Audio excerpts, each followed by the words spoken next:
good morning. Hope everyone's doing well and that you've been able to get some good ideas for what your story is going to be about and the different sequence of events. This week we're going to be focusing pretty much on just figuring out how to draw the person, the whole body from head to toe, and trying to get a sense of open dynamic form, right? Which is going to be kind of the key, because eventually there needs to be a point of tension, which usually has a lot of energy in the composition and the posture of your main figure, right? And in that sort of climactic moment, there's more than likely is going to be that sense of kind of strong action and strong movement. So for my character, right, as you saw last week, I was kind of sketching around, came up with a couple of variations of this guy.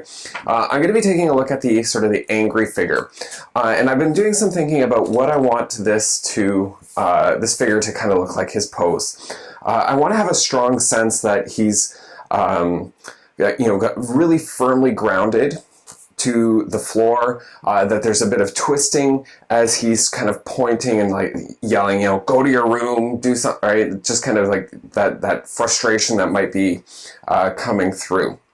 All right, so just like I did last time with the figures, right, where we did some really quick sketches, I want to be doing the same kind of thing this time, but I'm going to be taking a look at sort of the whole body, right? And as you did with the activities, as you started to explore, what we're going to do is we're going to start thinking about simple, overall kind of posture and gesture, right? So the last thing that I want to be doing is just creating something like this, right? Because there's no energy, there's no action, there's a little bit of a sense of proportion, right? But it's overly simple, right? So we're going to try and start thinking about that idea of a twisting motion. So if I start with the head, right, and I'm going to get the neck in here, and from here, right, I want to kind of get the hand. I want it to be coming kind of forward. So I'm going to use this process called foreshortening, which makes things that are closer appear bigger. So I'm going to kind of imagine that this is the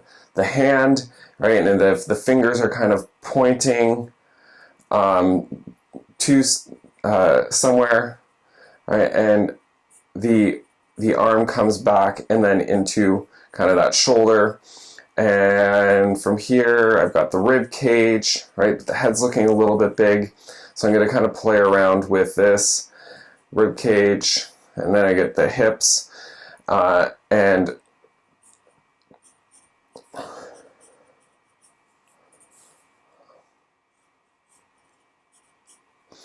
so I'm starting to play around. Again, I'm not particularly liking the way that the overall structure of this person is. So at this point, right, again, taking a look at visual research would be quite helpful, in fact. So give me a couple minutes. I'm going to sketch out some more ideas here in terms of figuring out how to get the posture. I'll be right back.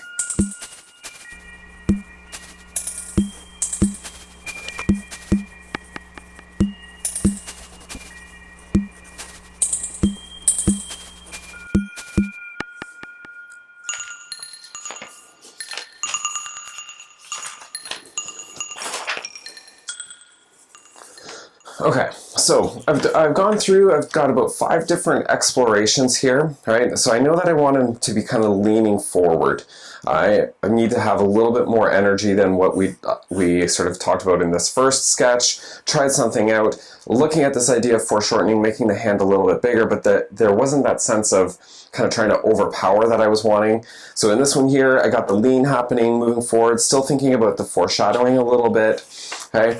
And then flipping to the back, I have that strong lean, right? So the one foot's coming forward, the one hand is coming forward, right? And the back legs are a little bit further back, and the arms there.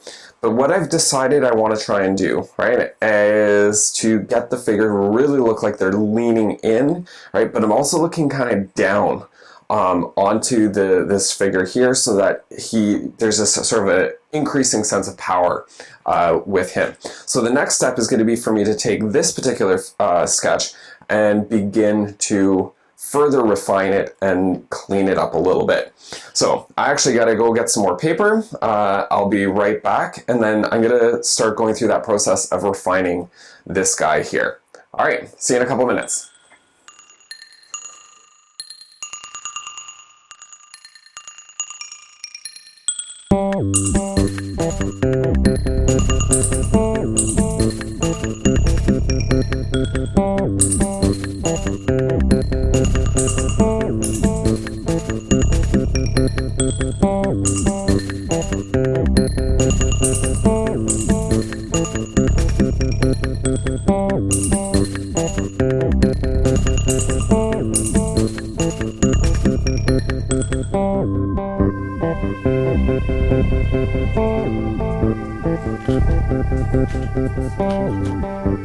Alright, so again, I got my light table here, and I've got the resource. Now, many of these pages from this book I've posted up online, so I'm using this in order to kind of help me figure out what it is that I'm wanting to try and create.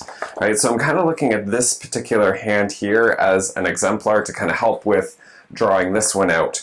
The difficulty here is that this one is pointing sideways, and I kind of want it more kind of coming out towards the viewer, right? So it's going to be a little bit tricky, but here we go. I'm going to continue to work on and develop this one here, and continue to work on refining.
You can see here that I've made a little bit of a note. I still feel like the feet are a little bit off, a little bit too big, right? But if I take a look at the sort of the exemplar that I'm using, right, is that the feet are actually, they can be kind of really, really simple, right? And the style that I'm kind of working with here is still actually, it's quite detailed in relationship to Marjane's sense of figure here as well, right? There's a greater amount of detail. But what I'm kind of missing is sort of that, I think, the simplicity that comes through the black and the white.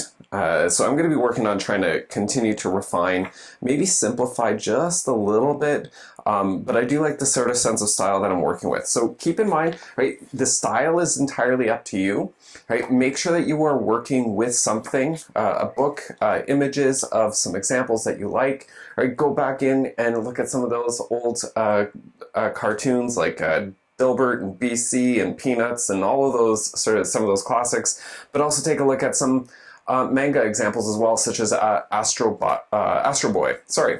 So the last thing I'm going to do is I'm going to kind of work on just kind of cleaning this up one last time, and then I'm going to be finished this one, and I'm going to take this drawing, and I'm going to take a couple of my good copy faces, and I'm going to put it into the character sheet, which is also attached in Google Classroom, and that's how you're going to be submitting the work.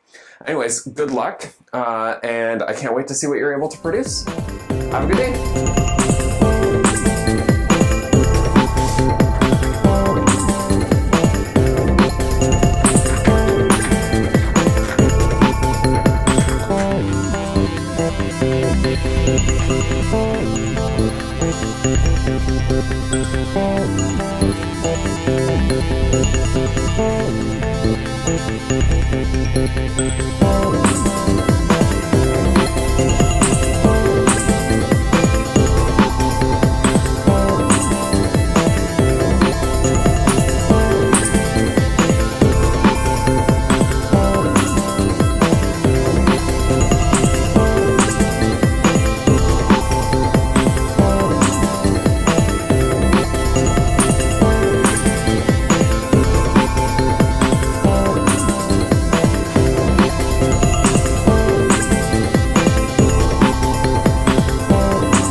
probably going to just kind of clean this up just a little bit more, but I'll do that off screen. I do not like drawing feet. They are not going to be my favorite thing to draw. So I think I might do something similar to what Margin has done here, right? And if you take a look, very, very few of the panels within actually have the feet drawn in. So I think I might probably use a cropping or compositional feature in order just to kind of avoid doing that, because if that's an area of weakness, right, be aware, continue to practice it, right, but taking a look overall, right, I think this might be, right, this here would be enough of that gesture in order to kind of communicate what is happening. So again, I'm going to photograph these, I'm going to post them up into the exemplars, make sure that you're going to get one good figure, get that sense of action happening, right? And then take a look at adding a couple of different portraits. Clean one up that you did last week. Include that as well. Continue to show those steps towards improvement, and we're going to go from there. All right. Good luck. I can't wait to see what you guys produce. Bye.